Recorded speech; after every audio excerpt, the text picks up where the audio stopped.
लगाना टिकली काळी काळी ए हिरोणी कत तू चाली खेते मजारी की पाणी नजारी खरो खरो केद काही जपाल रात उजागरी निंद बी लागेनी वेग चुपगली मतार लारणी ए मारो साज आखी भरन तो न जा दे करी दे करी दे करी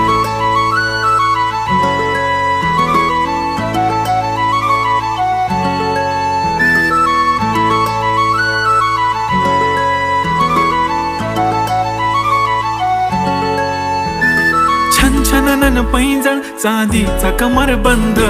खनखनन बांगड्यांचा हिरवा पिवळा रंग लावणी केसात गजरा पांढरा आणि शुभ्र दिसते इतकी सुंदर कोणीही होईन दंग काळी बिंदी काळी कुर्ती घालून आली ती बोलली अहो भेटाना नदीच्या काठीशी होले होले आली ती माझ्या पाठीशी बोलली अहो भेटाना नदीच्या